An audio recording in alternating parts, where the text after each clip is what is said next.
ನಮಸ್ಕಾರ ಸ್ನೇಹಿತರೆ, ನಾನು Triveni. Welcome to my channel spiritual alchemy 7. ಇವತ್ತು ಒಂದು ಹೊಸ ಮ್ಯಾನಿಫೆಸ್ಟೇಷನ್ ಟೆಕ್ನಿಕ್. ಇದನ್ನು ನೀವು ಎಲ್ಲಿ ಹುಡುಕಿದ್ರೂ, ಯಾವ ಬುಕ್ಕಲ್ಲಾದರೂ ಹುಡುಕಿ, ಯಾವ ಯೂಟ್ಯೂಬಲ್ಲಾದರೂ ಹುಡುಕಿ, ಯಾವ ಗೂಗಲ್ಲಾದರೂ ಹುಡುಕಿ ನಿಮಗೆ ಸಿಗೋದೇ ಇಲ್ಲ. ಯಾಕೆಂದರೆ ಇದನ್ನ ಕಂಡುಹಿಡಿದಿರೋದು ನಾನೇ. ಆದ್ದರಿಂದ ನಾನು ತುಂಬ ರೀಸೆಂಟಾಗಿ ಇದನ್ನ ಕಂಡುಹಿಡ್ಕೊಂಡು ನಾನು ಮ್ಯಾನಿಫೆಸ್ಟ್ ಮಾಡಿಕೊಂಡೆ. ನನಗೆ ಸಕ್ಸಸ್ ಆಯಿತು. ಆಮೇಲೆ ಬರೀ ನನಗೆ ಮಾತ್ರ ಸಕ್ಸಸ್ ಆಗ್ತಿದೆಯಾ, ಎಲ್ರಿಗೂ ಆಗುತ್ತಾ ಇಲ್ವಾ ಅನ್ನೋ ಡೌಟ್ ಇತ್ತು. ನನ್ನ ಮಕ್ಕಳಿಗೆ, ನನ್ನ ಕ್ಲೋಸ್ ಫ್ರೆಂಡ್ಸ್ಗೆಲ್ಲ ಹೇಳಿದೆ ಟ್ರೈ ಮಾಡಿ ಅಂತ. ಅವರೆಲ್ಲರೂ ಟ್ರೈ ಮಾಡಿದ್ರು. ಪ್ರತಿಯೊಬ್ಬರೂ ಸಕ್ಸಸ್ ಆಯಿತು, ಇನ್ಮೇಲೆ ಇದನ್ನೇ ಟ್ರೈ ಮಾಡ್ತೀನಿ ಅಂತ ಹೇಳೋರೆ. ಆ್ಯಕ್ಚುಲಿ ಎಲ್ಲ ಮ್ಯಾನಿಫೆಸ್ಟೇಷನ್ ಟೆಕ್ನಿಕ್ಸು ಕೂಡ ತುಂಬ ಅದ್ಭುತವಾಗಿರೋದೇನೆ. ನಂಬಿಕೆ ಅನ್ನೋದಿದ್ದು ನೀವು ಯಾವ ಟೆಕ್ನಿಕ್ಕು ಯೂಸ್ ಮಾಡದೆ ಬರೀ ಅಫರ್ಮೇಷನಿಂದಾನೇ ಕೂಡ ನಿಮ್ಮ ಒಂದು ಮ್ಯಾನಿಫೆಸ್ಟೇಷನ್ಸ್ನ ಪಡ್ಕೋಬೋದು. ಆದರೂ ಒಂದು ಟೆಕ್ನಿಕ್ಸ್ ಅಂತ ಫಾಲೋ ಮಾಡ್ತೀವಲ್ವ, ಆ ರೀತಿ ಫಾಲೋ ಮಾಡೋದ್ರಲ್ಲಿ ಇದೊಂಥರ ಹೊಸದಾದ ಒಂದು ಇದು ಚೆನ್ನಾಗಿದೆ. ಇದೊಂಥರ ಇದು ಆ್ಯಕ್ಚುಲಿ ಯಾರಿಗೂ ಗೊತ್ತಾಗೋದು ಇಲ್ಲ. ನೀವು ಈ ಮ್ಯಾನಿಫೆಸ್ಟೇಷನ್ ಟೆಕ್ನಿಕ್ ಮಾಡ್ಕೋತಾ ಇದ್ದೀರಾ ಅಂತಲೇ ಗೊತ್ತಾಗಲ್ಲ. ಯಾರಿಗೂ ಗೊತ್ತಿಲ್ಲದೆ ಇರೋ ರೀತಿಯಲ್ಲಿ ನೀವೇ ಗುಟ್ಟಾಗಿ ಮಾಡ್ಕೊಳ್ಳೋ ಅಂಥದ್ದು. ಅದನ್ನು ಹೇಳೋಕ್ಕೆ ಮುಂಚೆ ಈ ನನ್ನ ಚಾನೆಲ್ನ ಸಬ್ಸ್ಕ್ರೈಬ್ ಮಾಡಿರೋವಂಥ ಪ್ರತಿ ಒಬ್ಬೊಬ್ಬರಿಗೂ ನನ್ನ ತುಂಬ ಹೃದಯದ ಧನ್ಯವಾದಗಳು ಸ್ನೇಹಿತರೆ. ಯಾರೆಲ್ಲ ಇನ್ನೂ ಸಬ್ಸ್ಕ್ರೈಬ್ ಮಾಡಿಲ್ಲ, ಇಮಿಡಿಯೇಟಾಗಿ ಮಾಡಿ ಮತ್ತು ಬೆಲ್ಲೈಕನ್ ಮೇಲೆ ಪ್ರೆಸ್ ಮಾಡಿ. ಈ ವಿಡಿಯೋ ಕೆಳಗಡೆ ಇರುವಂಥ ಥಮ್ಸ್ ಅಪ್ ಬಟನ್ ಮೇಲೆ ಕೂಡ ಪ್ರೆಸ್ ಮಾಡಿ. ಆಗ ಈ ಒಂದು ಹೊಸ ಮ್ಯಾನಿಫೆಸ್ಟೇಷನ್ ಟೆಕ್ನಿಕ್ಕು ತುಂಬ ಜನಕ್ಕೆ ಶೇರ್ ಆಗುತ್ತೆ. ಆಗ ಎಲ್ಲರೂ ಅವರವರ ಕನಸುಗಳನ್ನು ನನಸು ಮಾಡಿಕೊಂಡು ಎಲ್ಲರೂ ಸಂತೋಷವಾಗಿರ್ಬೋದು ಅಲ್ವಾ. ಬರೀ ನಾವು ಮಾತ್ರ ಸಂತೋಷವಾಗಿರೋದು ಇರಬೇಕು ಅಂತ ಅಂದ್ಕೊಳ್ಳೋದು ಸ್ವಾರ್ಥ ಆಗುತ್ತೆ. ಎಲ್ಲರೂ ಸಂತೋಷವಾಗಿರಬೇಕು, ಆ ಸಂತೋಷವಾಗಿರೋ ಎಲ್ಲರಲ್ಲಿ ನಾನು ಒಬ್ಬಳಾಗಿರಬೇಕು ಅಂದ್ಕೊಳ್ಳೋದು ಎಷ್ಟು ಚೆನ್ನಾಗಿರುತ್ತೆ ಅಲ್ವಾ. ಯಾವಾಗಲೂ ನನ್ನ ಅನಿಸಿಕೆ ಇದೇ ರೀತಿಯಲ್ಲೇ ಇರುತ್ತೆ. ಎಲ್ಲರೂ ಇರಬೇಕು, ಆ ಎಲ್ಲರಲ್ಲಿ ನಾನೊಬ್ಬಳಾಗಿರಬೇಕು. ಯಾಕೆಂದರೆ ಈಗ ನೋಡಿ, ನಾನು ಸಂತೋಷವಾಗಿದ್ದೀನಿ, ಆದರೆ ಯಾರಾದರೂ ಕ್ಲೋಸ್ ಫ್ರೆಂಡ್ಸ್ ಇರ್ತಾರೆ, ಹೋಗ್ತೀನಿ ಮೀಟ್ ಮಾಡೋಕ್ಕೆ. ಅವರೆಲ್ಲ ಪ್ರಾಬ್ಲಮ್ಸಲ್ಲಿದ್ದಾಗ ಅವ್ರು ಬರೀ ಅವ್ರ ಪ್ರಾಬ್ಲಮ್ಸ್ನೇ ಶೇರ್ ಮಾಡ್ಕೊಳ್ತಾ ಇರ್ತಾರೆ. ನಾನು ಮಾತ್ರ ಸಂತೋಷವಾಗಿದ್ದಾಗ ಆ ಸಂತೋಷನ ಅವ್ರ ಜೊತೆ ಶೇರ್ ಮಾಡ್ಕೊಳ್ಳೋಕ್ಕಾಗತ್ತಾ? ಇಲ್ಲ ತಾನೆ. ಅದೇ ಅವರು ಕೂಡ ಸಂತೋಷವಾಗಿದ್ದಾಗ, ನಾವೆಲ್ಲರೂ ಮೀಟ್ ಆದಾಗ ಎಲ್ಲರೂ ಸಂತೋಷವಾಗಿರ್ಬೋದು ಅಲ್ವಾ. ಅದು ನನ್ನ ಕಾಳಜಿ. ಎಲ್ಲರೂ ತುಂಬ ಸಂತೋಷವಾಗಿ ಯಾವುದೇ ಪ್ರಾಬ್ಲಮ್ಸ್ ಬಂದರೂ ಈಸಿಯಾಗಿ ಫೇಸ್ ಮಾಡಿಕೊಂಡು ಅದನ್ನು ಚಾಲೆಂಜಾಗಿ ತಗೊಂಡು ಅದನ್ನು ಸಾಲ್ವ್ ಮಾಡಿಕೊಂಡು ಹ್ಯಾಪಿಯಾಗಿರಬೇಕು. ಈ ರೀತಿ ಅವರ ಪ್ರಾಬ್ಲಮ್ಸ್ನ ಸಾಲ್ವ್ ಮಾಡ್ಕೋಬೇಕು ಅಂದರೆ ಚಾಲೆಂಜಾಗಿ ತಗೊಂಡು ಈ ಥರದ ಒಂದು ಮ್ಯಾನಿಫೆಸ್ಟೇಷನ್ ಟೆಕ್ನಿಕ್ಸ್ಗಳು ಬೇಕಾಗುತ್ತೆ. ಆ ರೀತಿಯಲ್ಲೇ ನಾನು ಇನ್ನೂ ಏನಾದರೂ ಇನ್ನೂ ಈಸಿಯಾಗಿ ಮಾಡೋಕ್ಕೆ ಏನಾದರೂ ಆಗುತ್ತಾ ಅಂತ ನನ್ನ ಫ್ರೀ ಟೈಮಲ್ಲೆಲ್ಲ ಏನೋ ಒಂದು ನಾನು ಎಕ್ಸ್ಪೆರಿಮೆಂಟ್ಗಳು ಮಾಡ್ತಾನೇ ಇರ್ತೀನಿ. ಆ ರೀತಿ ಮಾಡಿರೋ ಅಂಥದ್ರಲ್ಲಿ ಇದೊಂದು. ಈ ಮ್ಯಾನಿಫೆಸ್ಟೇಷನ್ ಟೆಕ್ನಿಕ್ಗೆ ಬೇಕಾಗಿರೋದು ನೀವು, ನಿಮ್ಮ ಮನಸ್ಸು, ನಿಮ್ಮ ಫೋನು ಅಷ್ಟೇ. ಬೇರೆ ಏನೂ ಬೇಡ, ಬರೀ ನಿಮ್ಮ ಫೋನ್ ಒಂದಿದ್ದರೆ ಸಾಕು. ಬೇರೆ ಎಲ್ಲ ಮ್ಯಾನಿಫೆಸ್ಟೇಷನ್ಸ್ಗೆ ನಾವು ಅದು ಇದು ಬೇಕು ಅಂತ ಅಂದ್ಕೊಳ್ತೀವಲ್ವ. ಆದರೆ ಈ ಮ್ಯಾನಿಫೆಸ್ಟೇಷನ್ಗೆ ಬರೀ ನೀವು, ನಿಮ್ಮ ಫೋನು ಇದ್ದರೆ ಸಾಕು. ಈಗ ಒಂಥರ ಕುತೂಹಲ ಅಲ್ವಾ, ಬರೀ ಫೋನ್ ಇಟ್ಕೊಂಡು ಹೇಗಪ್ಪ ಈ ಟೆಕ್ನಿಕ್ನ ಮಾಡೋದು ಅಂತ.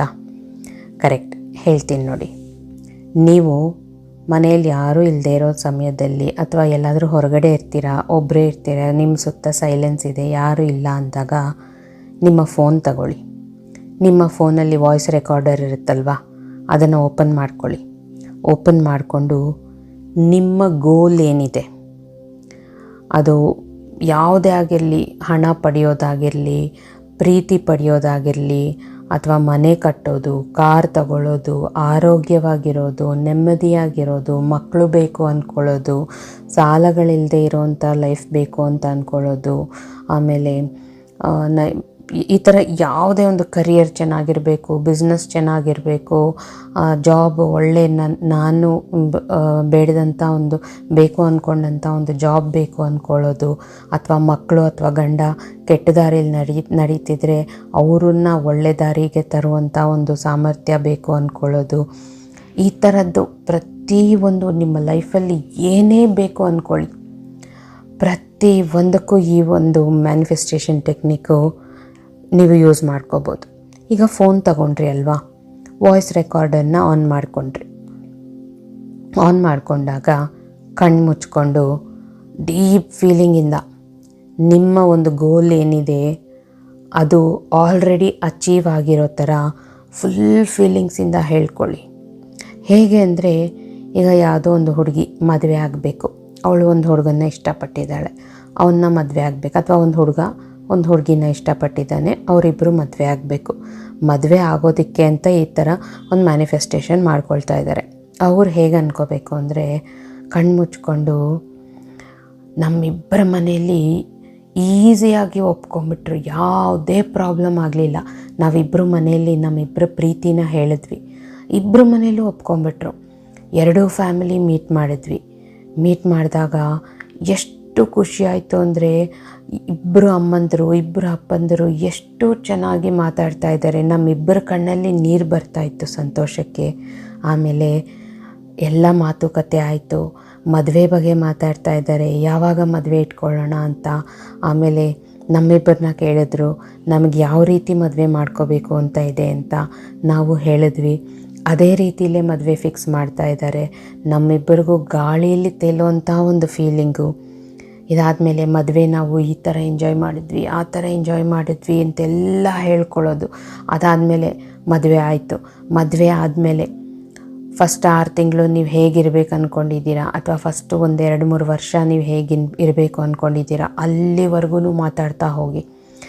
ಆ ಒಂದು ನಿಮ್ಮ ವಾಯ್ಸ್ ರೆಕಾರ್ಡ್ ಏನಿದೆ ಅದು 1 ಅವರ್ ಆಗುತ್ತಾ ಆಗಲಿ, 2 ಅವರ್ಸ್ ಆಗುತ್ತಾ ಆಗಲಿ, 5 ನಿಮಿಷ ಆಗುತ್ತಾ ಆಗಲಿ, ಆದರೆ ಈ ರೀತಿ ಪ್ರತಿಯೊಂದು ಡೀಟೇಲನ್ನು ಹೇಳಿ. ಈಗ ಜಾಬ್ ಬೇಕು ಅಂದ್ಕೊಂಡು ಯಾರಾದರೂ ರೆಕಾರ್ಡ್ ಮಾಡ್ಕೊಳ್ಳೋ ಹಾಗಿದ್ದರೆ, ನಾನಿವಾಗ ಆಲ್ರೆಡಿ ಒಂದು ಜಾಬ್ ಮಾಡ್ತಾಯಿದ್ದೀನಿ, ಆ ಜಾಬ್ಗೆ ನಾನು ತುಂಬಾ ಗ್ರೇಟ್ಫುಲ್ ಆಗಿದ್ದೀನಿ, ಪ್ರತಿನಿತ್ಯ ಗ್ರ್ಯಾಟಿಟ್ಯೂಡ್ ಹೇಳ್ತಾ ಇರ್ತೀನಿ, ಆದರೆ ಇನ್ನೂ ಚೆನ್ನಾಗಿರೋ ಜಾಬ್ ಬೇಕು ಅನ್ನೋದು ನನ್ನ ಆಸೆ. ಖಂಡಿತ ಸಿಕ್ಕಿದೆ, ಇಂಟರ್ವ್ಯೂ ಬಂದಿದೆ ನನಗೆ, ಆ ಇಂಟರ್ವ್ಯೂಗೆ ಹೇಗೆ ಪ್ರಿಪೇರ್ ಆಗಬೇಕು ಅಂತ ನಾನು ಫುಲ್ಲು ಪ್ರಿಪೇರ್ ಆಗಿದ್ದೀನಿ, ಇಂಟರ್ವ್ಯೂಲ್ಲಿ ಹೋಗಿದ್ದೀನಿ, ಅಲ್ಲಿ ಕೂತ್ಕೊಂಡಿದ್ದೀನಿ, ಈ ರೀತಿ ಡ್ರೆಸ್ ಮಾಡ್ಕೊಂಡು ಹೋಗಿದ್ದೀನಿ ಅಂತೆಲ್ಲ ಡೀಟೇಲಾಗಿ ಹೇಳ್ಕೊಳ್ಳಿ.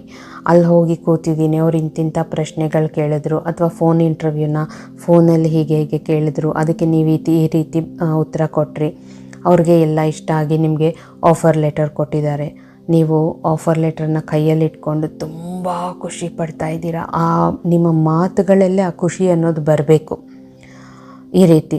ಆಮೇಲೆ ನಿಮಗೆ ಆಫೀಸಿಗೆ ಹೋಗಿದ್ದೀರಾ, ಕುತ್ಕೊಂಡಿದ್ದೀರಾ, ಅಲ್ಲಿ ಕಲೀಗ್ಸ್ ಹೇಗಿದ್ದಾರೆ, ನಿಮ್ಮ ಬಾಸ್ ಹೇಗಿದ್ದಾರೆ, ನೀವು ಅಂದ್ಕೊಂಡು ಹಾಗೆ ಇದ್ದಾರೆ, ಈ ರೀತಿ ಫುಲ್ಲಾಗಿ ಡೀಟೇಲಾಗಿ ಮಾತಾಡ್ಕೊಳ್ಳಿ.